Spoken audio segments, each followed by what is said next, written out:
সবাইকে আমার চ্যানেলে আরও একবার স্বাগতম। আশা করি সবাই ভালো আছেন। আজকের ভিডিওর টপিক হচ্ছে প্রেমিক প্রেমিকাকে পাগলের মতো হাজির করা তাবিজ। অর্থাৎ যদি কোনো কারণে আপনার প্রেমিক প্রেমিকা আপনার থেকে দূরে চলে যায়, আপনি তাকে হাজির করতে চান, অথবা স্বামী স্ত্রীর উপরও এটা প্রয়োগ করা যায়। আপনার স্বামী অথবা স্ত্রী যদি কোথাও চলে যায়, আপনার কাছে আসতে চায় না, এমত অবস্থায় আপনি তাকেও আনতে পারবেন। আবার এটা প্রেমিক প্রেমিকার জন্য বিশেষ করে করা হয়। অনেক সময় দেখা যায় যে সম্পর্ক ব্রেকআপ হয়ে গেছে, এমত অবস্থায় প্রেমিক চায় প্রেমিকাকে আনতে, অথবা প্রেমিকা চায় তার প্রেমিককে কাছে নিয়ে আসতে, বা তাকে কোনোভাবেই তার সাথে যোগাযোগ করা যাচ্ছে না, এমত অবস্থায় আপনি চাইলে তাকে আনতে পারবেন। সে পাগলের মতন আপনার নিকটে উপস্থিত হবে।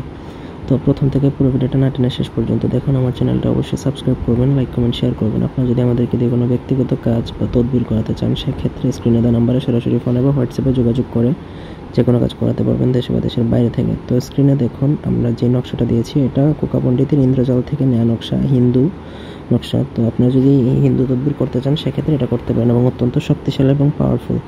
এটা আপনি ভোজপত্রের মধ্যে জাফরান কালি দ্বারা লিখবেন। 7টা ভোজপত্রের মধ্যে 7টা নকশা লিখতে হবে। নিচে যদি আপনি ছেলেকে হাজির করতে চান, ছেলে তার বাবার নাম লিখবেন। মেয়েকে হাজির করতে চাইলে মেয়ে এবং তার মায়ের নামটা লেখা বাধ্যতামূলক লাগবে। লেখা বাদে আপনাকে প্রতিদিন একটা করে নকশা পুড়িয়ে দিতে হবে, এবং পুড়াবেন চামেলির তেল। এটা বাজারে খুঁজলে পাবেন। চামেলির তেল দ্বারা আপনাকে সুগন্ধি তেল প্রতিদিন একটা নির্দিষ্ট সময়ে পোড়াবেন।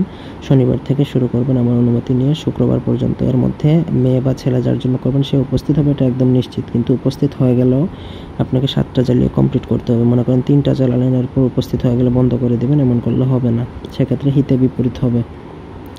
তো আমার অনুমতি নিয়ে আপনার কাজ করলে এটা শতভাগ কার্যকর এবং পরীক্ষিত।